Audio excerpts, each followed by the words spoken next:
आज की क्लास में हम बात करने वाले हैं डिस्प्ले बजट एंड वेरिएशन के बारे में। तो डिस्प्ले बजट यानी बजट आपको दिखाई कहाँ देगा और वेरिएशन उसमें कैसे देखते हैं। तो पिछली क्लास में मैं ऑलरेडी आप लोगों को बजट बनाना बता चुका हूँ, तो बजट बना लिया है। ठीक है, आज हमें देखना है कि हमें उसे डिस्प्ले के कहाँ दिखाई वो देगा और उसमें वेरिएशन कैसे देखते हैं। तो वेरिएशन देखने के लिए और डिस्प्ले करने के लिए, तो डिस्प्ले करने के लिए अकाउंट्स इन्फो, बजट और यहाँ पे एल्टर नाम का ऑप्शन मिलेगा जिसके अंदर आप डिस्प्ले कर सकते हो। आपका बजट तैयार है, उसको आप यस करेंगे तो यहाँ पे मैंने बजट तैयार रखा हुआ है। ठीक है, ग्रुप से मैंने बजट बनाया है। ठीक है, उसके बाद नेक्स्ट मैं आपको बताने जा रहा हूँ कि उसमें वेरिएशन कैसे दिखाते हैं। तो वेरिएशन में आपको बता देता हूँ। तो सबसे पहले हमें एक्चुअल खर्चों की एंट्री करनी पड़ेगी कि एक्चुअल में खर्चे हो रहे हैं या नहीं हो रहे।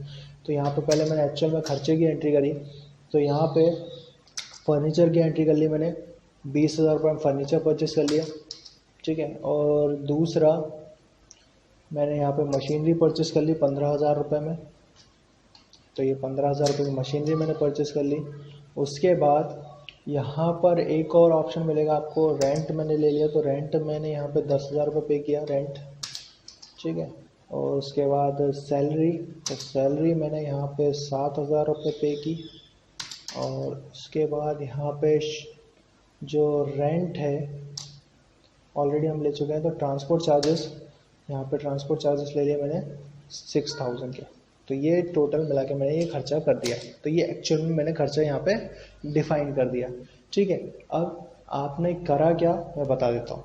तो बजट आपने बना लिया, तो बजट में जितनी भी एक्चुअल में एंट्रियाँ की जाती हैं वो एक साथ की जाती हैं। ठीक है, और उसके लिए रहेगा पेमेंट वाउचर, ताकि वो कंपैरिजन अच्छे से कर सके, यानी वेरिएशन आपको दिखा सके। तो कंपैरिजन करने के लिए पहले आपको ये एंट्री करनी पड़ेगी और यहाँ पे आप कर लेंगे इसे एक्सेप्ट करने के बाद इसे बैक करेंगे और यहाँ पे बैलेंस शीट में प्रॉफिट एंड लॉस में जाएंगे हम। तो प्रॉफिट एंड लॉस में आपको डायरेक्ट एक्सपेंसेस और इनडायरेक्ट एक्सपेंसेस दोनों दिखाई देंगे। तो आप इनमें से किसी एक को चूज़ कर लेंगे। तो फॉर एग्जांपल मैंने इनडायरेक्ट एक्सपेंसेस को सिलेक्ट कर लिया। उसके बाद यहाँ पे अल्ट के साथ सी प्रेस किया। ठीक है, तो यहाँ पे कंपनी पूछ रहा है, तो मैंने यहाँ पे रवि ट्रेडर्स नाम की कंपनी ली हुई है। तो रवि ट्रेडर्स नाम की कंपनी ले ली और 1/4/2019 से 1/5/2019 के लिए यहाँ रहेगा डिफ़ॉल्ट, यहाँ पे रहेगा बजट का नाम। ठीक है, यहाँ पे आपको यस करना है। जैसे आप यस करोगे वो वेरिएशन शो कर देगा। अब वेरिएशन यहाँ पे शो हो रहा है, तो आप उसको आप चाहते हो कि डिटेल में बताएं। तो डिटेल के लिए शॉर्टकट की क्या होती है, तो डिटेल के लिए शॉर्टकट की होती है यहाँ पे अल्टर के साथ F1। ठीक है, तो अल्टर के साथ F1 से आप यहाँ पे डिटेल में शॉर्टकट की शॉर्टकट में देख सकते हो, यानी कि डिटेल जो है आपकी यहाँ पे दिख जाएगी।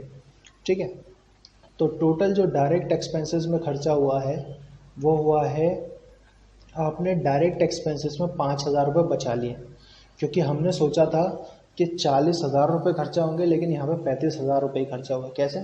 20,000 रुपये और 15,000 रुपये हो गए, टोटल 35,000 रुपये। यहाँ पे वैल्यू जो दिखा रहा है वो प्लस में दिखा रहा है। कहने का मतलब ये है कि यहाँ आपके बजट के अंदर ही है डायरेक्ट एक्सपेंसेस। फिर आ जाएंगे इनडायरेक्ट एक्सपेंसेस में, तो यहाँ पर भी आपने 3,000 रुपये बचा लिए। ठीक है, क्योंकि हमने सोचा था कि ये तकरीबन जाएगा कितना अपना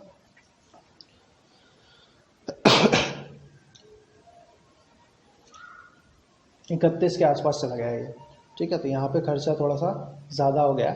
ठीक है, तो यहाँ पे भी हमने खर्चा कर पैसे बचा लिए हैं, 35,000 रुपये के आसपास सोचा था हमने। ठीक है, तो यहाँ पर भी आपका अमाउंट बच गया। यदि अगर आपके पास से अमाउंट ज़्यादा चला जाता तो ये माइनस में दिखाता है कुछ इस तरीके से। ठीक है, तो यहाँ पे आपके पास से बजट में पैसा बचा है, इसलिए यहाँ पर आपको प्लस में वैल्यू दिखा रहा है। तो ये आपका वेरिएशन होगा कि बजट को किस तरीके से वेरिएशन में दिखाया जाता है। ठीक है, इसके बाद यहाँ पर ये डिस्प्ले हो रहा है। नेक्स्ट मैं आपको बताने जा रहा हूँ इसी के अंदर, यहाँ पे मैं आपको बताने जा रहा हूँ अब नेक्स्ट जर्नल ट्रांजैक्शंस। तो जर्नल ट्रांजैक्शंस में हमारे द्वारा जर्नल ट्रांजैक्शंस में एडजस्टमेंट वाली एंट्रियाँ की जाती हैं। एडजस्टमेंट वाली एंट्री में क्या किया जा सकता है, तो एडजस्टमेंट वाली एंट्री में लेट अस सपोज मान लीजिए कि जर्नल ट्रांजैक्शन में आपके द्वारा यहाँ पर एक एंट्री की गई। कैसी एंट्री की गई, तो मैंने एक फ़िक्स एसेट परचेस करी लेकिन उधार में। मैंने एक फिक्स एसेट परचेस करी, लेकिन उधार में कैसी, तो ये फिक्स एसेट मैंने परचेस कर ली, एक शॉप परचेस करी है मैंने, तो मैंने इसका शॉप रख दिया, अंडर रख दिया फिक्स एसेट्स, ठीक है। और यहाँ पर मैं यस करने वाला हूँ, कोई भी ऑप्शन यस नहीं होगा फिलहाल इसमें, एक्सेप्ट, ठीक है, फिक्स एसेट। और दूसरा मैं क्रेडिटर की लेज़र बनाने वाला हूँ, यानी लेनदार की, जिससे मैंने उधार माल खरीदा, ठीक है। तो मैंने एक क्रेडिटर की लेज़र बनाई RK ट्रेडर्स नाम से, ठीक है।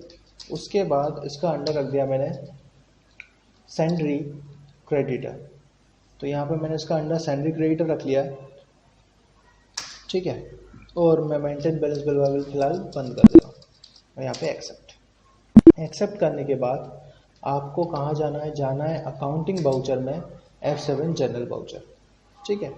तो परचेस क्या कर रहे हैं हम, तो परचेस कर रहे हैं हम यहाँ पे शॉप परचेस कर रहे हैं, ठीक है। तो डेबिट साइड में आएगा शॉप, तो 20,000 रुपये की शॉप मान ली मैंने, ठीक है।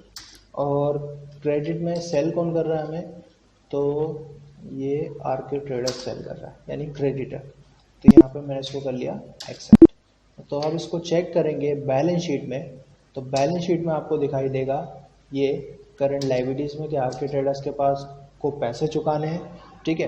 पैसे कितने चुकाने हैं, 20,000 रुपये। लायबिलिटीज़ तभी आती हैं, याद रखिएगा, जब आपने पैसा किसी को देना हो, ठीक है। और यहाँ पे एक फिक्स एसेट आ गई, ठीक है। इसके बाद यहाँ पर मैंने उन्हें पैसे पे किए, तो accounting voucher F5 payment voucher, तो यहाँ पे कैश, और यहाँ पे आ जाएगा RK ट्रेडर्स, तो यहाँ पे मैं पैसे पे करने की एंट्री कर रहा हूँ। तो यहाँ पे मैंने उन्हें 18,000 रुपये दे दिए, ठीक है, और 2,000 रुपये का डिस्काउंट मांग लिया। तो अभी ये चीज़ उनको भी पता नहीं थी कि मैं उनसे 2,000 रुपये का डिस्काउंट मांगने वाला हूँ, तो फिलहाल उन्होंने 18,000 रुपये की पेमेंट मेरे से रिसीव कर लिया और 2,000 रुपये का डिस्काउंट दे दिया। ये मुझे पता है और ये चीज़ उनको पता है, लेकिन ये बात हमारे टैली को नहीं पता। क्यों? क्योंकि वहाँ पे एडजस्टमेंट वाली कोई एंट्री नहीं की गई। तो जर्नल वाउचर में ज़्यादातर यूज़ होती हैं एडजस्टमेंट वाली एंट्री, और क्रेडिट में फिक्स एसेट को परचेस करने वाली एंट्री। तो मैं यहाँ पे करने वाला हूँ अब दूसरी एंट्री, एडजस्टमेंट वाली एंट्री, ठीक है। तो एडजस्टमेंट क्या करेंगे, जो 2,000 रुपये की करंट लायबिलिटीज अभी हमें यहाँ पे दिखाई दे रही है, जो कि हमें डिस्काउंट के रूप में मिल चुकी है, लेकिन अब वो हम चाहते हैं कि जो करंट लायबिलिटीज़ है वो वहाँ से हट कर एडजस्ट हो जाए डिस्काउंट रिसीव में। तो मैंने एक लेज़र बनाई यहाँ पर अकाउंट्स इन्फो में जाके, तो अकाउंट्स इन्फो लेज़र, तो यहाँ पर आएगा डिस्काउंट रिसीव्ड, और ये जाएगा अंडर इनडायरेक्ट इनकम, क्योंकि हमें फ़ायदा हो रहा है, 2,000 रुपये कम देने पड़ रहे हैं, एक्सेप्ट। इसके बाद accounting voucher F7 general voucher, तो यहाँ पर आ जाएगा all expenses are debit side, all incomes are credit side.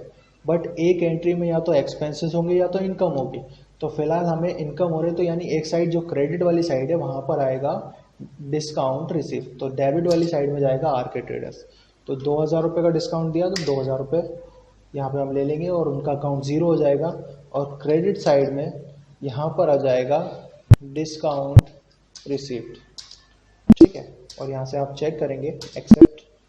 तो आप यहाँ पे इसको चेक करने के लिए बैलेंस शीट में करंट लायबिलिटीज़ खत्म हो जाएंगी और प्रॉफिट एंड लॉस अकाउंट में आपके पास होंगी यहाँ पे इनडायरेक्ट इनकम में 2,000 रुपये, ठीक है। तो ये कुछ एडजस्टमेंट की एंट्री बताई मैंने।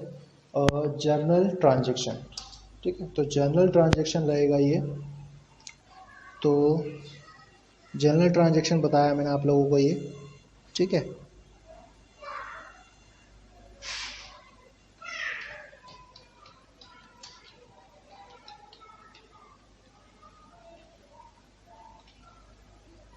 जर्नल ट्रांजेक्शन्स, ठीक है। इसमें और भी एंट्रियाँ होती हैं, जैसे कि आपके डिस्काउंट अलाउ करने की, डिस्काउंट रिसीव करने की, अभी आपको मैंने बताई। और यहाँ पर एक और एंट्री होती है बैड डेब्ट्स की। तो ये मैंने आपको जर्नल ट्रांजेक्शन बताया है, ठीक है। नेक्स्ट क्लास में हम इसके आगे देखेंगे। ओके।